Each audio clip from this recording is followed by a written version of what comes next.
Hey, peace, peace, peace, family. Thank you so much for tuning in to the program. I'm so excited tonight. I have on Chief Foday Ojamo Mansare. And Yes, sir. he, okay, go ahead and say it, bro, because you always correct me on No, I was just saying, yes, sir. That's me. That's me, brother. For there, it. gentleman Okay, survey. wonderful, wonderful. We got our brother Chief in the building. We just going to get into it, family. I don't believe in, delaying any of the time, because I know my time is valuable. Our time is valuable. We know yours is too. So, as you know, for those of you who tune in, and if you don't know now, you get ready to know, we are a culturally based program here. EY Pele Movement, we focus on Sankofa. We focus on renewing our minds in an African centered way. Okay, we're unapologetically about being our indigenous selves here. Okay, we're not asking for permission. Okay, we're going to take back our minds. All right, and we're going to reconnect with who and what we are. And so this platform focuses on that. What I like to do is expose you to the various cultures from the motherland, so we can have a better understanding of ourselves. We have a lot of misrepresentation. Okay, and our brother, he was born on a continent called America. Okay, and our brother now has repatriated back to the motherland. He himself, as well, has a powerful testimony. Chief and I, we talked on numerous occasions. He helped my wife and I get our names. Our brother's legitimate. Everything he told me he was going to do, he did it. That's the reason why he's on this platform today, because he's definitely a man of his word, as well as his wife, as well as all the other brothers and sisters that he worked with over there that work so diligently with reconnecting us to the motherland, specifically our Mende people, but of course also others. He doesn't hold the information back. He definitely gives us the information. So, Chief, how you doing on this evening? Man, I'm doing good, brother. Man, thank you very much for the introduction, man. I appreciate you for having me on the platform, man. And you And you're know it, right. man. Yeah, man. It is really all about changing the mind state of the Africans into an African-centered worldview and value system, man. It really is about that. You was talking about earlier when me and you was talking. You was asking me like, what were some of the things that kind of led to me leaving America and coming over here. And it was a lot of steps, but it was the mental. It was the mental. I had to study. I had to go through reading. I had to, consider new ideals. I had to deal with the cognitive dissonance. I had to deal with the Mm. fact that I had been brainwashed, like the rest of our people, not only in America but around the world, about what America is and about the predicament of my people there. So as I became more conscious of myself as a black man in America and elevated my understanding to a Pan African level, man, there was nothing that could keep me from the continent after that. For me personally, I can't say that for anybody else, but for me, it just lit a fire in me, bro. I was ready for it.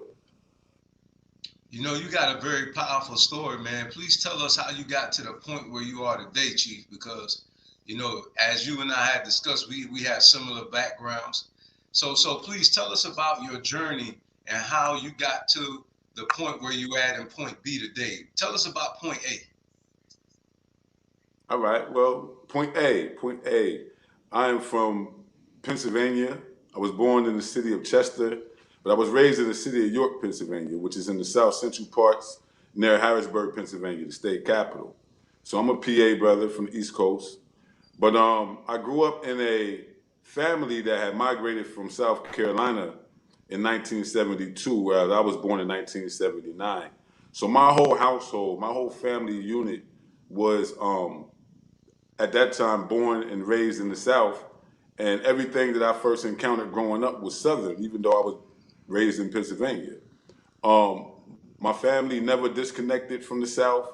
Every summer, as much as possible, my mother was getting all her kids up into one vehicle. We was on I-95 to Orangeburg, South Carolina, just to go Mm. visit family, go see aunties and uncles, and sometimes a funeral or sometimes just a holiday. But the point is that my family migrated to the north, but I grew up born up there, but still connected to my roots in the South. So I grew up knowing that I was a Geechee, didn't really understand what it mean at first, but I knew that it was connected to the way that my mother, my uncles, my aunties would be talking to each other certain times.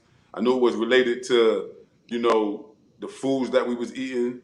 I knew it had some relationship to um, who my family was, so to speak, my heritage. And that I think that played a big part in who I was as a child. Now, my mother was a minister. My mother was an ordained minister. Um, she was from Orangeburg originally, but when she went to Pennsylvania, she actually seeded a church. Um, while she was pregnant with me, she preached from the pulpit of her own church, as she would always say. But unfortunately, at first I had a very great childhood, but the devastation of the crack cocaine came and hit my community, it hit my family, and it also, tied my mother up for about a decade. Snatched her off the pulpit, burnt her Bible, and that was replaced by drugs and alcohol for about 10 years. My mother was going through some things. Um, and at that time, I was probably from the year about 8 years old to about 18 years old.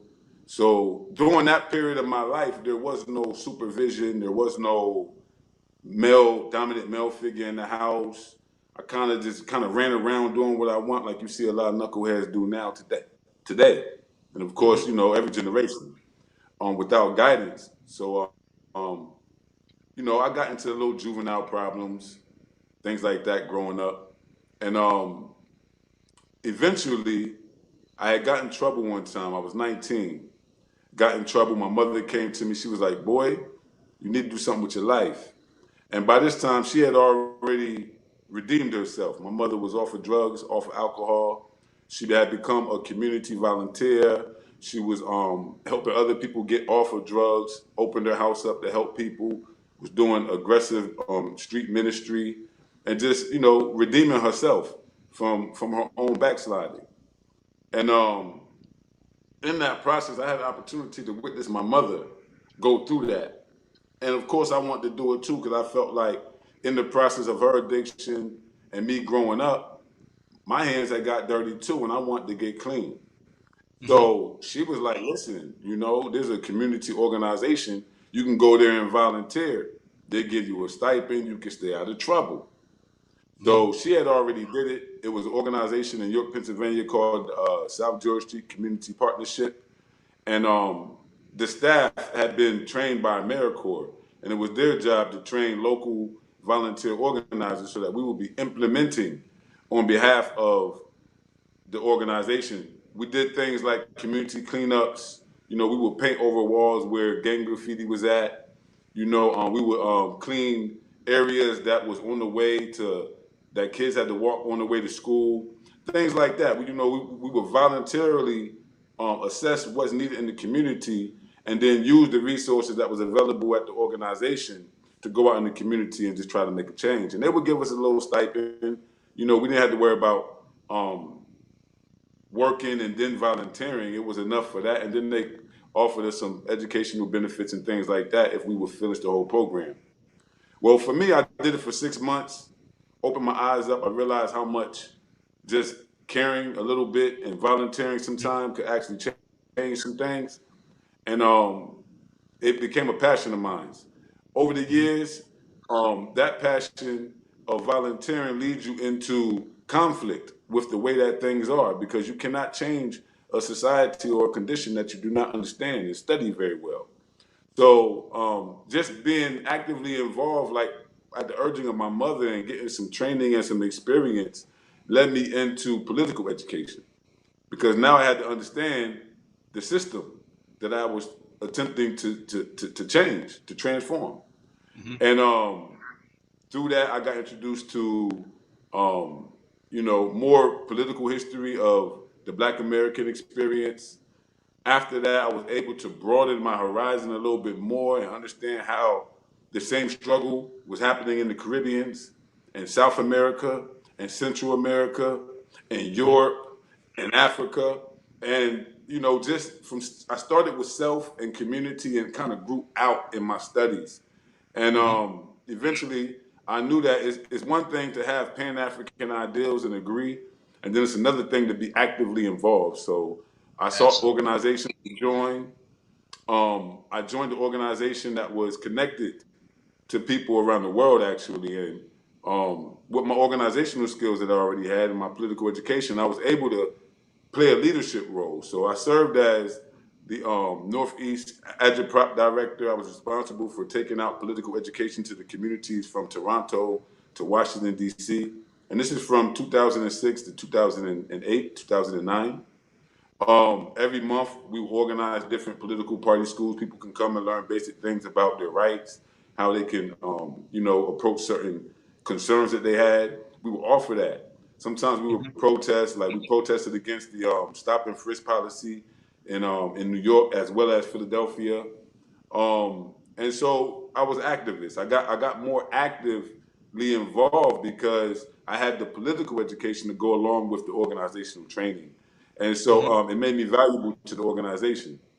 Ultimately, they had a strong connection with a Pan-African organization here in Sierra Leone. And I was serving as international outreach coordinator. So the people in the international world would have some connection to me because I was in a position to be an international coordinator for the general movement. So through that, I would get, phone calls, have random conversations with the brothers and sisters here on the continent that was at the grassroots doing the work. It started giving me understanding of their daily struggles, and I started having ideas about what we could do together to make it better here. You understand? And how making it better here will actually make it better for us there. How we can do this in a holistic exchange kind of way in terms of the organizing. So I first met a brother from here. I won't say his name, but he's a very popular journalist from Sierra Leone.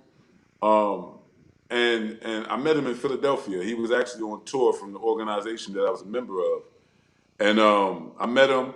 I remember the first time I met him, I said, "Man, I'm a Gullah Geechee." And he was like, "Yeah, yeah, yeah, I know. Y'all Sierra Leoneans, they teach about y'all at Foday College."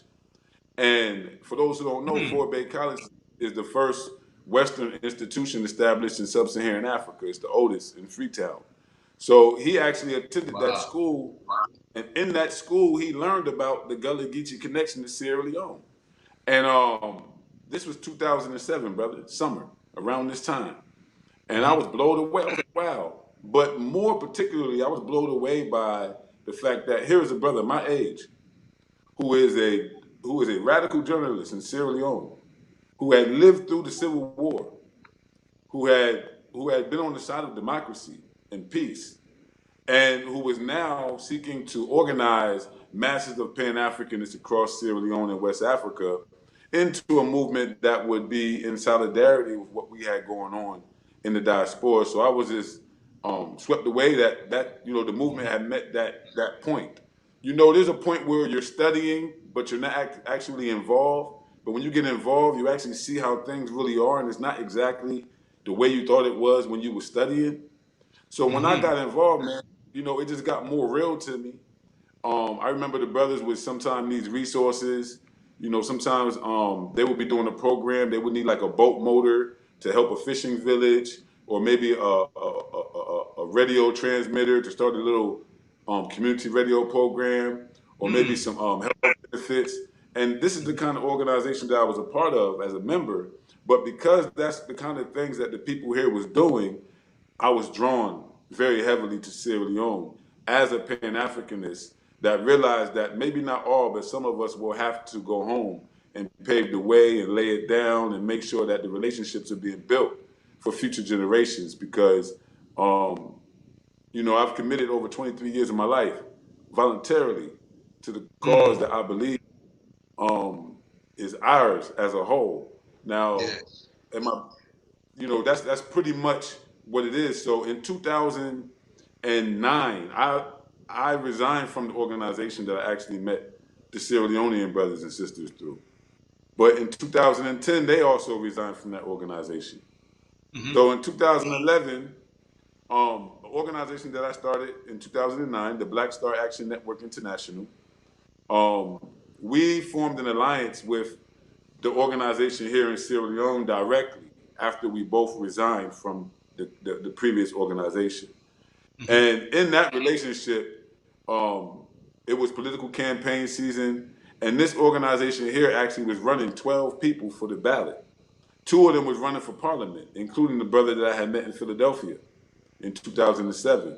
So myself and the organizers of Basani, when I was still there in the United States back in 2011, 2012, we mobilized around material and political support for these brothers' campaign, these sisters' campaign. None of them won, but they was running on a Pan-African platform, and we supported them.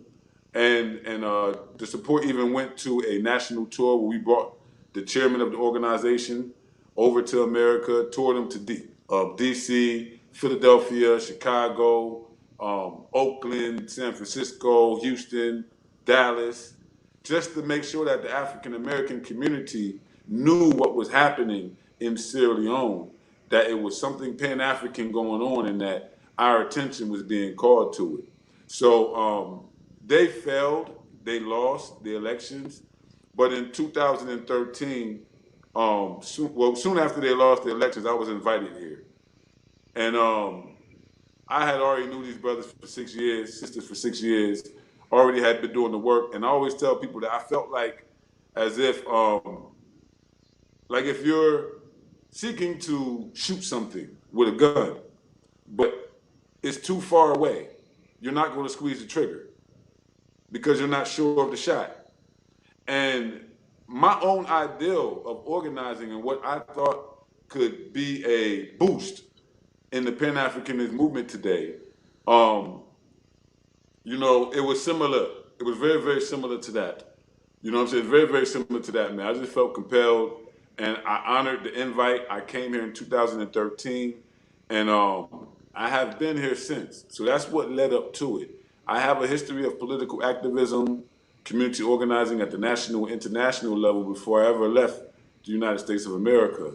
And in fact, it was the expansion of that political organizing, that Pan-Africanism, that led me here to Sierra Leone. And I chose Sierra Leone for a number of reasons. One reason why I chose Sierra Leone, people would say is bad, is because Sierra Leone has the lowest life expectancy on Earth. You have 25 more years of life on average in the United States of America than our brothers and sisters in Sierra Leone because of conditions. And on top of that, Sierra Leone has the world's um, highest infant mortality rate and the world's highest maternal death rate, meaning that our pregnant women and our small babies are most vulnerable here than any other country in the world. And as a Gullah Geechee and a man who has discovered and known myself to be a Mandinka descendant, I now know that my family is related to other people in other countries and other groups from the Bamileke in Cameroon, the Mende here in Sierra Leone. Um, we are a Pan-African people truly, even genetically. And so, all of that going together, combined makes me who I am and ultimately led to me coming here. Now, since I've been here, there's been a lot of work, and we could talk about that as well. But that's pretty much a backup. Yes, That's let's one. let's do that because I want the people to know the initiatives that you have started over there. Of course, I'm personally a part of it now. I'm happy to say part of helping individuals with their name changes. Yeah, man. You're actually helping people to repatriate. You're helping them to connect with the natives, and you're helping with the overall traditional protocol, and you're ensuring that we do it the right way. Talk to us about that. Talk to us about you know what you're doing and why is it so important that it's done the way that how, being that you're a native now over there, you're living over there. How long you been over there? I've been here nine and a half years, brother. Okay, wonderful. So yeah, let's talk about that, man. Let's give them the meat and potatoes right now, because you know you also was one that pioneered, kicked in some doors, as you would say, for our family to get citizenships instead of the Hollywood stars that's only getting it, man, or the famous people, Yeah, what have you, or the people in prestigious business. Talk to us about that, man. Let's give them yeah, that man. that meat and potatoes. All right, no doubt, man. So, um, when I got here, of course, like I told you, man, I was on my Pan African movement stuff, man. I'm like, yo, I need to get home. I need to get with the people, see what I can do. Um, so when I got here, we went ahead and registered the Black Starship Network International here. We launched it in America actually, the year before, but we actually was able to register here in Africa, the Pan African organization. So we began to organize the first few programs we did that I can give you off the top of the head is we started a community gym for the youth. It's called the Hip Hop Powerhouse. Came out here and found out that the youth love hip hop culture. It became common ground, and we built on it. Um, that was one thing. From there, we created a group called Vocal Life Family that conducted regular outreach, spreading Pan Africanism through hip hop, bars, weightlifting, positive lifestyle, just vibing with the community at the grassroots level. Um, we did a water program in partnership with a brother. He actually started it, but we came in and helped him to improve it. It's called Water Not Life, Aqua Base. And believe it or not, both of them programs, the Vocal Life Family and the Aqua Base program, they were able to serve communities throughout the Ebola epidemic, the Ebola outbreak in 2014 and 2015, which I was here for the whole thing. We campaigned, the Black Stars Network International campaign here to raise international awareness and raise support for the people. At that time, I had the opportunity to spend 6 months in Conakry, Guinea. So I got to move and meet other people and things like that. But we did those things. So from there, me being the Gullah Geechee and me being very proud of the fact, me being very conscious of myself as an African, um, and seeking to really represent that here. Not only just come here and kind of like melt into the melting pot, but to be here and represent my African diaspora national identity, who I am. I'm a Gullah Geechee. Um, and have that not be a problem for anybody. You know understand? Yes, So sir. I hooked up with some elders out there.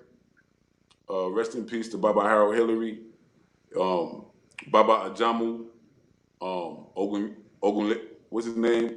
Ogunyele, sorry, McClennon, uh, another brother named Baba Darrow Orange from down St. Helena. So I got hooked up with some Gullah Geechee brothers and sisters during the period of Ebola outbreak because I was reaching out to the international world like, yo, where's the support? What's going on? This thing is real. It's not fake. People are dying. And it was like, you know, it was like speaking to nobody. But the elders from within the Gullah Geechee community that I was connected with was like, yo, man, we should be saying more. We should be doing more. We know this is our people. And, a movement was sparked. So basically, a group of Gullah Geechee people during the Ebola outbreak and right after the Charleston massacre that happened at Emmanuel AME, we began to have discussions about forming a community association that would be based on people who are verifiable Gullah Geechees, who can show you their genealogy, who can take you back to their family's graveyard. You know what I'm saying? Take you back to the church, take you down home. Not just someone claiming, but people who can be verified in more than one way. And so we began to come together so that we can give voice to what we thought was being ignored. The fact that a lot of people have defined, or let me say, misdefined who we are.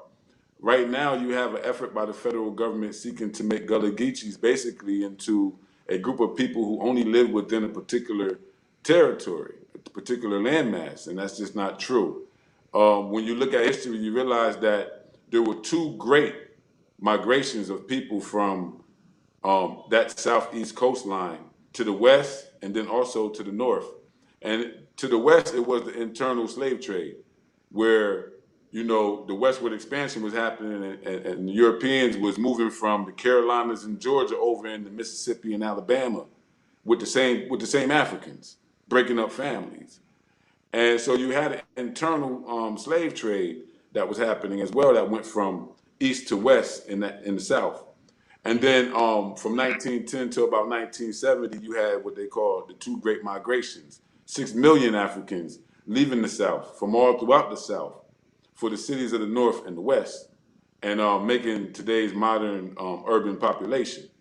And so understanding that history is very difficult to confine a bloodline to a corridor, to a coast, when you know that these people, these lineages, these households have been broken up and scattered for the last few hundred years throughout the United States of America. So it becomes a thing of genealogy, it becomes a thing of knowing your roots and being able to pinpoint where your ancestry come from in the United States of America to determine if you're a Gullah Geechee. And what does that mean? So we seek to nationalize our ideal, because ethnicity may be able to be restricted to a territory, but not a nationality. For instance, you took a African ancestry DNA test and discovered your ancestry to be of Mende. The Mende people here have recognized you, welcomed you home, bestowed you and your wife names in honor of that. And they've done it because there is a recognition that you are your bloodline. You inherit an identity, whether you claim it or not, and whether you know it or not. So even though you didn't know, you had the identity all your life, which is why we say we're not connecting you, we're reconnecting you. You were already connected, brother. And so, long story short, brother, from my time being here and my studies of the Gullah Geechee relationship with Sierra Leone, going back to the preliminary studies of Dr. Lorenzo Doe Turner, making the connections of the language back in the 1930s and 1940s, to the piggyback studies from many people, including even white historians like Opala, Joseph Opala, who's done a lot of work to expose the Bunce Island connection to the port of Charleston and Savannah, to show that there was a direct route from from Sierra Leone directly to South Carolina and to Georgia. These same places where we find these these former rice cultivators from the what the Europeans called the Rice Coast. The Rice Coast spanning from Senegambia down to Liberia, Sierra Leone. And so when you understand the full text of the history, then you can understand how Gullah Geechee can exist within the African American modern population as a unique ethnic group that has our own language, have a unique history, and have unique lineages as well, and a special connection to Sierra Leone, Liberia, Senegambia, and all within that Rice Coast region. So I'm not surprised that so many African Americans are coming back to Sierra Leone through DNA testing. I'm not surprised, just from my studies and just from living here and seeing our faces every day on the faces of everyday Sierra Leoneans. And so I just, I remember you said that your queen said that I look just like I was born over there. Typical. Brother, listen, man, you have a typical Mende face. Your features, your cheekbones, your slanted eyes, even Mendes, from my opinion, and I might be just biased or something like that, but they have very straight teeth, white teeth. Their teeth are always well. I think it's because they don't eat a lot of sugar, a lot of meat. They really eat a lot of green foods, leaf, rice. They grow their food. Wow. So their teeth are, man, that's are me very, all day, man. yes. So the teeth aren't. So the teeth aren't all banged up. The teeth aren't banged up. So yeah, you definitely look like a typical Mende brother to me and to my wife, and even to Posse say as well. He said, "Man, this brother look typical Mende." I said, "Yeah, man, it's deep." Wow. So long story short, brother, we created this association so that we could establish an independent community of Gullah Geechees that's operating on a Pan-African worldview, operating on a Pan-African objective, that yes, we're Gullah Geechees, but we're not isolating ourselves. We're not an island of people. You understand? But at the same time, we know that we are Africans first, and we know that our struggle is part and parcel of the broader international African liberation struggle. We don't separate the two. Politically, ideologically, as a group of verifiable Gullah Geechees, we are different than other groups of verifiable Gullah Geechees. And that's where the difference lies, is our ideology. Secondly, our body of work. We chose to model our system of organizing off of the typical Sierra Leonean chieftaincy system, meaning that here in Sierra Leone, everybody belongs to a chiefdom. Everybody has a home village.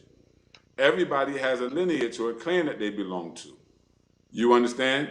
And so even when you come here, they say, what side you come out? In Creole, that means, where do you come from? Who are you? And they want to know, what's your name? They want to know, what's your village? They want to know, what's your chiefdom? Who's your paramount?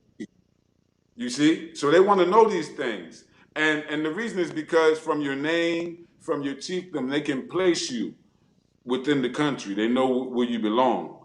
And it's very, very important when you're here to understand that. So we model our organization off of that. And we took on the model of a paramount chief. We have a 7-member council of elders. We have an international ambassador responsible for representing the paramount chief and the elders internationally. And we have a nonprofit 501c3 organization with an executive board, so that we're able to actually organize what it is that we're theorizing about, legally and legitimately. So we do have a 501c3 tax-exempt organization. Any donation given to us, you can get that joint exempt from the taxes. It's not even losing your money. You can claim it back next year. So we set that up to make it easier for people to engage us and be able to participate and contribute. So the first thing we did was we drafted a constitution. We ratified our constitution for our community order, for our own social ability to operate. And we elected a paramount chief, a head on the body. And it was a brother named Harold Hillary who served for the first 2 years. And unfortunately, he passed away. We wasn't expecting that, but he passed away. And, there was a temporary seat. And then after that, I was unanimously chosen by the body. I was chosen by the body to serve as the paramount chief. And for me, I didn't want to. I didn't want to because I was already here serving as the international ambassador. Through my work, I started the Gullah Redemption Mission in Sierra Leone. We began the work of receiving people home to Africa. We begin the work of social development here. We begin the work that we're going to talk more about. But yes, let's do that. Let's talk about that. Yeah, so I sparked as international ambassador of Gonona. So long story short, I was made the paramount chief in 2018. In 2019, I was officially coronated paramount chief of the Gullah Nation of North America, our community and our organization here by traditional authorities. So I'm saying all this because even myself, when I came here, there was nobody to help me understand how to properly get home. There was no one here to grab by my hand to say, no, don't let them name you like this. Yes. Don't go there. That's not your people. I didn't have any guide. And so me being here and choosing to stay here ultimately put me in the position to be able to assist others. And so that's where the Gullah Redemption Mission in Sierra Leone comes into play, and programs like the name change program that we're coming with now that you are the first beneficiary of. And we also have other programs that we do here in Sierra Leone. We do a tools and seeds program. We help farmers. It's called the Farmers Assistance Project. We work on a chiefdom to chiefdom model. We're working in 4 chiefdoms right now. And so we work with the paramount chiefs. We work with the traditional authorities and the stakeholders of the community directly. We're not working with anyone but them directly. They know us and we know them. and we do work. So, for instance, just today, we were able to get footage back from one of our villages that they have received a donation that came for education. And the people are so transparent with us, and we're so transparent with them because we work on the model of transparency over trust. We shouldn't have to trust each other. We shouldn't have to trust each other. Imposing trust means that you want me to believe you, and we should be beyond that. We should just be transparent and do things the right way. And so, because we come like that, that's how they receive it, and that's how they give it back to us. So we do the farmers assistance. We also do Be Clean campaign, whereas we clean communities here in Freetown and even around the world. The last Be Clean mobilization was 5 cities involved around the world. We have 4 cities in America cleaning with us here in Freetown and on the same day. So this is an international mission. It's not just a situation where you have one organization or just me, Chief Foday. I mean, you have dozens and dozens of people with their hands on this on both sides that understand that we are bridging the Atlantic. So we registered the Gullah Redemption Mission Sierra Leone here as a nonprofit company. That we're a nonprofit, just like a regular nonprofit in America. But we're organized as a company so that we're able to function nationally. The other option would be just a community-based organization, which the members have to be members of the community specifically. It's a local form. So we went ahead and made the national form so we can operate with many different local communities. Even right now, we're in the process of establishing the second community-based organization within the chiefdom. So that now we're making the chiefdoms our implementation partners and arming them with their own organization that will operate under the constitution and bylaws of the company. So we're even now, like my mother put me on to volunteerism, now we're spreading volunteerism down to the most remote, isolated villages that if they just change their attitude about their predicament and what they can do about it, then they could volunteer themselves out of their predicament. And so we're really, so we're really doing that now.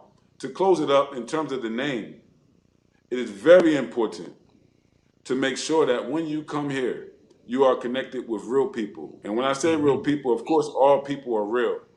But what I mean is that you want people who's real in the tradition, real on the ground, real among the natives. And the reason why I tell you is this. We are licensed tour operators in Sierra Leone. Just April, we just assisted two of our brothers get their citizenship here. Yes. And we've been doing it for years. Awesome. Yeah, we've been doing it for years. And in that process, there is a part of the tour where we take you down to the villages, where you meet the chiefs, where you meet the community, and the community embraces you. And they give you a name. They adopt you, they give you a name, and then you leave. And that right there might just be about 6-7 hours total with your people out of all your life since your family was taken away. And then you leave, and you don't have a real direct connection to kind of stay involved with the people and the developments they got going on where you've been received at home, where you've been adopted. And so these are just coming from issues that I see through my eyes as who I am here, going through the process and leading people through the process. So with you, for instance, for some time now, people have been reaching out who are not African ancestry DNA testers like you are, but they have a Mende connection, or they have a Timini connection, or they have some kind of Sierra Leonean connection. And not everybody is seeking citizenship. Not everybody wants to do citizenship. But we do believe that we all have right to a legitimate name bestowed on us. And I remember my first name change in America. I was going through my own little developments. And I just looked into a name book. I said, I like this name. And I just said, I'm going to take this name. And I mean, we got right to do that. But when your intention is to connect with the traditional people on the ground, right, it's a lot different. It's a lot different. I noticed that when you called me. Yes. So just to sum it up, brother, it's like myself, Posse Say, who serves as the Secretary General of Gullah Redemption Mission Sierra Leone, Nathaniel Stevens, who's our National Director, my queen, my wife, Kenya Malinke Mansoure. We've all been having this discussion for some time about how we can best accommodate those out there who won't be coming home. How can they get legitimate names like we give these people when they come? How can we facilitate legitimate name changes when people get here, but we can't do it before they get here? And what kind of program can we create where people can not only get a name change, but that they can be part of the community that is issuing the names, and that the community is connected to the mission that we already have, where we're already serving communities.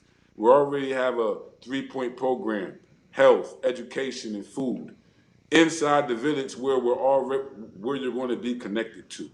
So it allows you not only to get a name from your people off rip, which is actually restoring your lineage, is recognizing your right to have a name. Mendes named Mendes. You understand? And so it's like Absolutely. having you have the opportunity for your people to give you a name that has meaning to them. It will connect you to a place. In this situation, Belebu, Tunkia Chiefdom, Kenema District, Eastern Sierra Leone, Gullah Rainforest region. Belebu is literally within the Gullah Rainforest. Literally, I was there in April. And it's 7 miles distance from the Liberia border.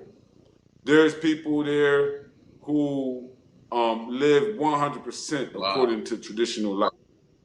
And I'm glad you so it's a said the very good rainforest situation. too, because some people don't. Some people been told, and I've heard people say it, that there's no rainforest over there. Like there's no forest over there.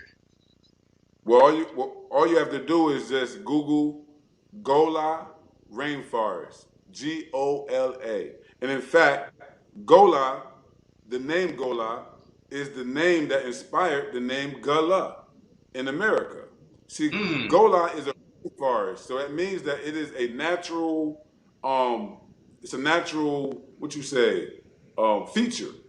Mm-hmm. People live people live within it and all around it. So it's Mm-hmm. like it's a regional marker, the Gola Rainforest. So people, regardless of their ethnicity, identify with the Gola Rainforest as part of their roots. So people who will be taken away from here, especially from the South, most definitely will have some kind of knowledge or connection or feel some proximity to the Gola Rainforest. Mm-hmm. And so What about the it's Geechee all part? the same thing with the Geechee. If you go east of the Gola Rainforest, you meet a people called the Gizi. The Gizi is where Geechee come from. Hmm. So literally here, okay, look, here in Africa, you have the Gola Rainforest and the Gola people. And then to the east of them, you have the Gizi people or the Kissi people. And then in America, in South Carolina, you have the Gullah people on the Sea Islands. But in Georgia, you got the Geechee people. And what you'll find is that up to 25% of the Africans who were taken to the port of Charleston were taken directly from Sierra Leone. And so, when you look at the names and how people would probably kind of try to still talk and relate to themselves, this is what you will come up with. And so, again, that's why I said I'm not surprised that so many people are coming back to this country, specifically Mende. And what I'm finding is that a lot of the people who are taking African ancestry tests and find themselves to become Mende, if they know their family genealogy, they also find themselves to be Gullah Geechees. That is powerful, man. We got our queens out there. Your queen getting it in too. And one statement she said you were young as well, but everyone agreed you were best fit. Man, that to me that's Yeah, powerful. That says a lot about you. yeah, man. Yeah, I didn't want My it, man. I queen, was she like, yo, said her grandmother nickname was Kissy. I think you said something about Kissy earlier. yes, yes. Well, you got to remember, right? Remember Kizzy Kente? Kizzy Kente. Oh. Remember that name? Right? Remember that name from the Roots? From Roots. Kissy. Okay, yeah. All right. It's Kizzy Kente. similar. Kizzy, look, all right, let me give it to you like this. In Mandinka language, in Mandang language, the G and the K are interchangeable in words. So when you say Gola, it can also be cola. Like when they say cola nuts, that's what the Gola forest is known for. Cola nuts. It's the cola region. So the Mandingos might say cola, but in the other language it would say gola. In the Gizzy language, they say gizzy. But in the Mandingo, they might say kizzy or kissy. And so it's the same word, just being pronounced differently in different cultures. And like I said, in the Mandang, the K can become a G, or the G can become a K. Now, when you hear cola, we're talking about the cola nut, which used to be currency. That came from here. It was first discovered by Europeans in the Gullah forest here. So Gullah and Kola are interchangeable within the Mandang language, and most people miss that and don't understand that, but it's related to Kola. Again, Kola was currency, so was salt, and that's what brought the Mandang people to the coast and to this region. Man, that's absolutely wonderful, man. So, what is the protocol for those who want to join family? For those who would like to be a part, I provided the website there. Also, you know, I put up my certificate earlier. You get a nice certificate like this, uh, created by Chief Queen. Okay, she puts in the work. Yes, sir. Yes, And this sir. And is a it's official certificate that too. you'll get, family, just like this right here. So please, Chief, tell us what's the protocol. All right. So the protocol is this. Right now, we're just launching the program, and we're launching the program in one location. Of course, our goal is to do it everywhere and for all ethnicities. But for now, because we're in the beginning stages of the program, we want to focus on one location. So we're focusing on Belebu again, which is a location where we was able to connect you to. Yes, Posse said, many Posse things, said many the son of the things. soil. Posse said was born there. Your surname, Jambor, is, as you know, is part of the title for the founder of Belebu. The full name was Jambor. Jambor means conqueror. It means Jambor means mix up. Boy means to eat. And you know, when you conquer, that's what you do. You gather them up, mix them all up, and you eat them. And so the name is derived from a great Mende conqueror. And the whole village is very familiar with the name because he is the founder of the village. And so what we came up Mm. with was the people want to give those who return a very special and unique name that will mean something not only to the village, but it would have a historical connection. Y'all will all share the connection to the village through the same name. And so Jambor was the name that was chosen for the Mende diaspora descendants that are coming back. And so, Mm. of course, to Belebu in particular, maybe in another village it might be different, maybe another chieftain might be different, but if you're going back to Belebu, Jambor. And it's good because we're going to be building extended family off of this. People who we might be total strangers with will come through the same channels, end up in the same family, in the same place. And so, first of all, anyone who's seeking to have a name change, they can go um, to our website, www.gullaleone.org, and it's right here on the screen. So you can go there. There's a brief form. We ask for basic general information. Of course, you have to be able to validate that you are what you claim to be. In accordance to our satisfaction. You won't just pull up like, yo, yeah, my great grandmama said I was a Mende. I want a name. No, we respect our people too much. You know, we respect Our people we will do respect our it, boy. people. They will do it. Yeah, man. You know, this ain't that. This ain't that. You know, it's a great honor for us to serve in this capacity. And the last thing we want to do is disrespect or violate tradition and have people here look at us like we're irresponsible about what we're doing. And Exactly. so they've already blessed it. And of course, I know they don't want no imposters, you know. So we do have a basic question form, get some basic information from you. That information will also be going down to the village so they know who you are and things like that as well in the long term. Now, once you fill the form, you will be contacted. And you will be contacted by either myself, sometimes maybe my wife Kenya, or Brother Bockarie. Brother Bockarie has volunteered to be of service in this way to make sure that those at least coming from his channel, at least coming from African Ancestry's network that's coming through this brother, that wants to go through the same process that he and his wife is just going through, that he will be contacting you. You know, this brother is very detailed and decent. He wants to make sure that he sees you, looks you in your eye, and lets you know this thing is real, and then usher you Oh through the yeah, no process. doubt. So, we're, yes, man. So we're taking care in terms of security, as well as making sure that you get exactly what you want. So, in return for the name change, and not even in return, we are asking, as a nonprofit, as an organization that's facilitating this connection, that along with the request, you also make $100 donation, $100 or more donation to the work. Now, this money does not go to my pocket.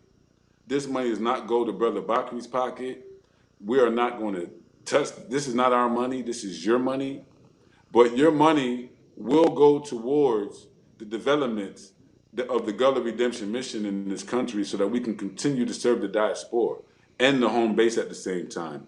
It will go into things like the Be Clean campaign. It will go into the establishment of the community-based organization in Belebu. It will go into our farming next year there.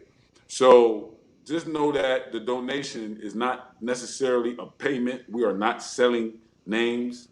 We are facilitating official, traditional name changes for you and making sure that when you get here, you're already known, you're already connected. So the $100 donations are tax deductible. Make sure that when you give them, you take note of that. We will also be issuing letters to those when they make the donation, so that you're able to use that on your on your tax forms later on. Again, we're a nonprofit, 501c3, so there's no issue with you being redeemed what you donate.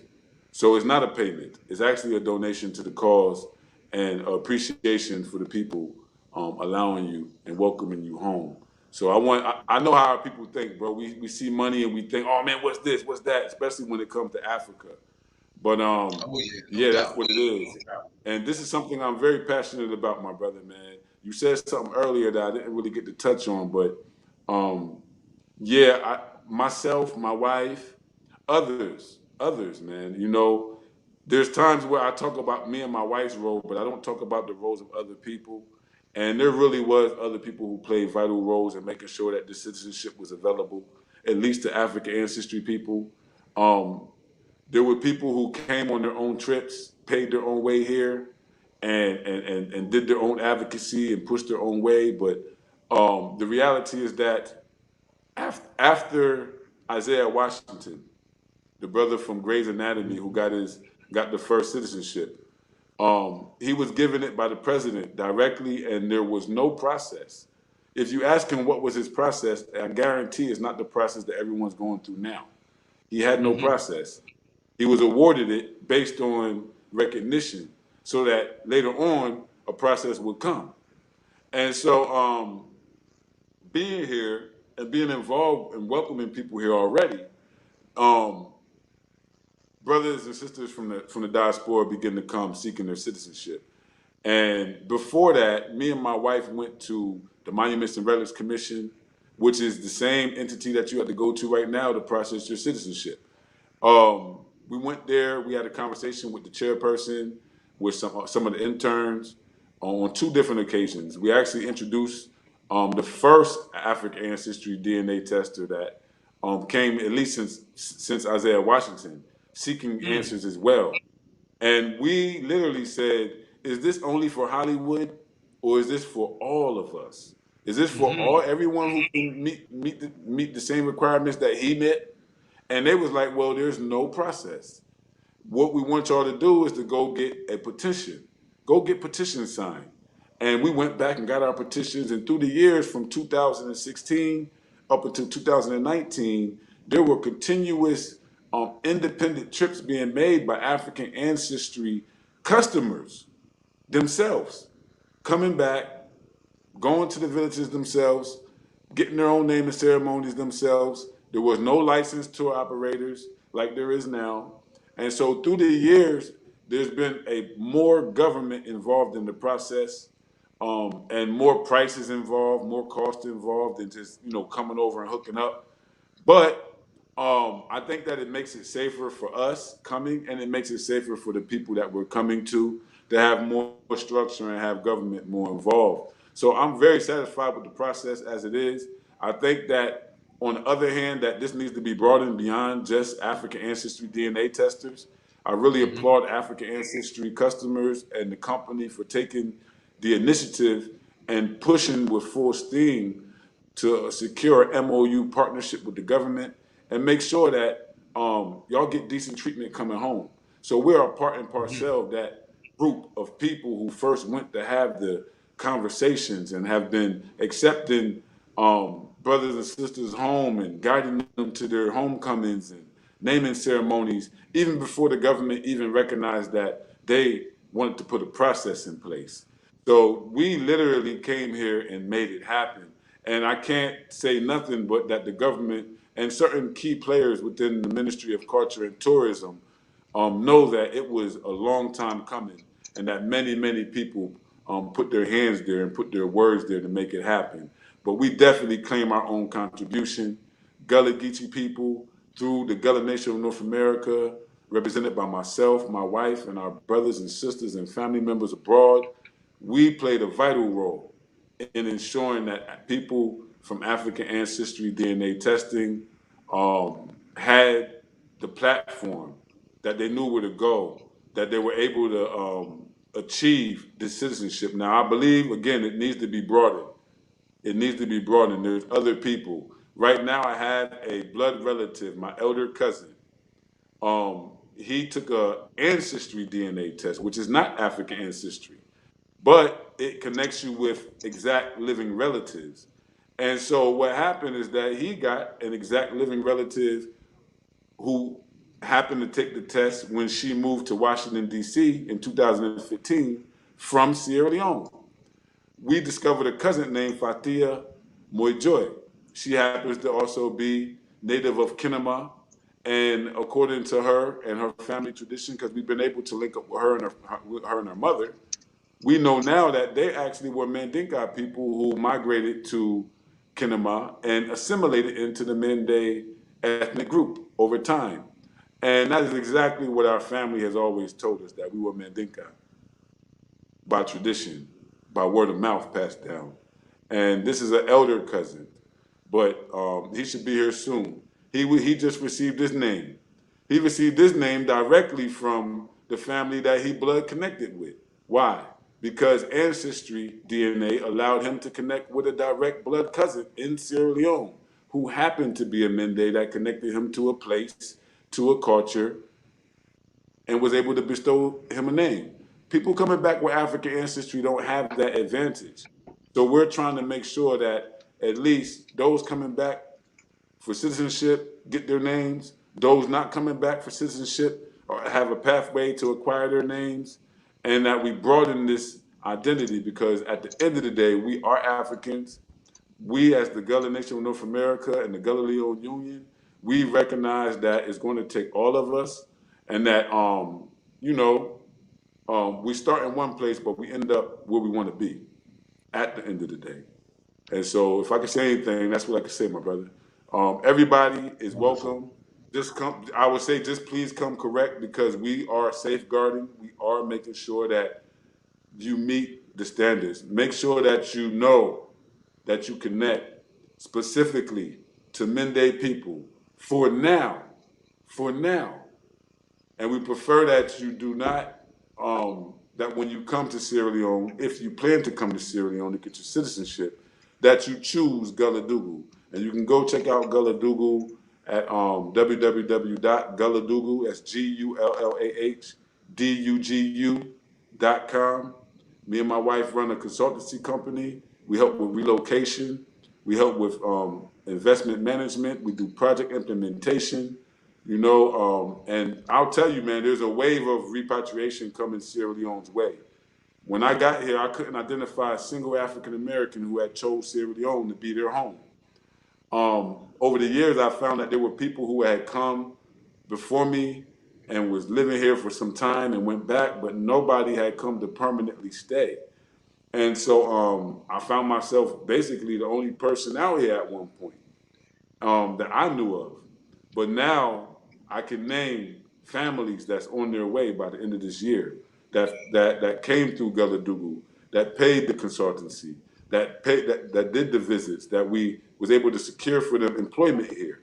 We was able to secure for them their homes here, where they would live at, and connect them to the traditional society. So it's very, very important that you understand that we do a whole lot of things in one, but that we are Pan-Africanists, and we want to uphold the Pan-Africanist mandate, particularly as it goes to citizenship. So for now, this is where we are, but at the end, we want to see a Pan-Africanized version of citizenship happening, not only in Sierra Leone, but all across Africa as it relates to the African diaspora returning. Wonderful, man. We thank you for coming on, man. Greatly appreciate it. Shout out to your queen, Malinka. Yeah, man. Thank you so much for coming on, sis. We greatly appreciate all the information you're sharing. To my queen, thank you for coming on too. This is where you can follow our brother at. Okay, this is social media handles. Okay, you can follow him on Facebook, right there, YouTube, Gullah House Media. Okay, Instagram. There go the information right there as well. So you definitely want to follow, man. He definitely shares some very informative content, very educational. I'm not just saying it because he's sitting here in front of me. I mean, this is how him and I actually connected. This is how I found Chief, actually. I seen this video and it was so detailed, and I was like, I gotta connect with this brother, man. You know what I'm saying? I lied out, man, and I seen it and I reached out to him, and that's how him and I connected. I went to his Facebook page and connected with him from there, man. And like I said, he's kept his word since day one. He's been consistent. So I'm here to tell you, I know you don't know me, but for those who do know me, you know my character. You know that I don't co-sign on nobody. You know what I'm saying? Unless they're legitimate. And I'm telling you, this brother and his queen and the elder that he's working with, Manuel, Sese, all of them are legitimate. Okay? I promise you that. And they will come through for you. Everything is done professionally. Everything is laid out for you. Okay? They take out their time to explain things to you. Okay? So definitely check them out for their consultation. If you want to repatriate, okay, they even have that as well. If you want a consultation, it's a very small fee. It's not a whole lot of money. Okay, most of us will spend that on a meal, going out to dinner or to lunch. You know what I'm saying? So they have to be compensated for their time, family. You got to understand, this is a business. Okay, it's a business. There's a nonprofit side, you know what I'm saying, for business, but then there's a profit side. They gotta eat. They got bills and everything else too. So I'm just putting this out there because a lot of times our people get a lot of flack. Okay, but you got to understand, we have to charge. Nobody will stay in business if they never charge. Period. There has to be a fee to stay in business, to keep it running. Even with a nonprofit organization, okay, they still need resources to run. All right, so let's just keep that in mind, okay? And let's just be considerate of that. Remember, it's their time. It's all of their time, making the certificates, finding your name, okay, processing your paperwork. All that takes time and work. So let's just be courteous. Oh Okay, yeah, oh let's not yeah, give them any pushback or give them any hell over something that we don't do to other people when it comes to doing business. Okay, let's not do that. Let's be professional. Let's be loving. Let's be considerate, because they are taking out their time to help you to do what you need to do in order for you to have what you need. And this is going to pass down for generations. So the oh yeah, fee that they charge, you can't, that's a small fee compared to everything that you receive from that. Okay. yeah, So let's look out. yeah, Let's be of some service. Let's share the word. Let me put the information back up there. yeah, And man, my for sure. queen said, "Peace to you, queen." And let's Peace to get you that and the team. information back up. And we getting ready to close out. Any last words, Chief? Yeah, I got some real quick last words. Just piggyback off what you were saying, brother. Don't be afraid of the cost. Literally, it cost us, to even make it possible for you. But at the same time, in terms of the citizenships and the conferment tours, check us out. The next citizenship conferment tour will be in November. If you go to our website, you'll be able to check it out. It's a $3,300 charge. And most people, to be honest with you, and I'm not just hating or nothing like that on the competition, so to speak, but we do have the cheapest, the most affordable tour. And we also do have a legitimate grassroots connection as opposed to some people who are merely tourists themselves bringing people back and don't have a true, genuine connection with the people themselves. So I'll just put that out there, shameless promotion. But at the same time, I want people not to be worried about the cost for, securing the name. It's very, very important that we're appreciative of what's being done for us. And also at the same time that we understand that right now, we ain't got it. Even over here, we ain't got it. The money ain't there. But talking to Brother Bockarie earlier, we was able to come up with the agreement that we're going to make it to where you can pay in increments, and then when it adds up to $100 at your own time, we can push the process forward. But at least start by filling out your form so we can get you listed. If you got the $100 right away, no problem. That's what's up. We can use it right away over here, man. It's rain season, and we got a lot of programs going on. But if not, we respect that too. Take your time. We're just here to service you. So thank you again, brother, for the platform, man, the time. And you know it. Um, yeah, man. Yeah, man. Keep inspiring the people, man. That's all we can do. Yes, we'll do, my brother. Definitely. Anything less will be uncivilized. Yeah, man. Yeah, man. Yes, Yeah, man. indeed. So, hey, family, again, thank you all for tuning in. For those who stuck out, the whole time with us, we greatly, greatly appreciate it. You can watch it in increments, you know what I'm saying? But we had to get this information out to you because we know that we definitely need to be educated and we need the information to make a sound decision. I wanted you to get to know Chief. I wanted you to get a feel of his spirit. Him and his wife have beautiful spirits, as well as our elder, Manuel Sese. I promise you, man, I've spoken with him on numerous occasions. He makes you feel like family. Chief make you feel like family. His queen make you feel like family. Because that's what we are. We are Yeah, fambo. That's it yeah, right, bro? man. Many roots, one fambo. All right, man. That's what I'm talking about. So, hey, family, y'all have a blessed one. Stay tuned. Make sure you check us out, on YouTube. I had the information up. Come check us out. Come show some love. Peace, love, and pop. Good night. Peace, King.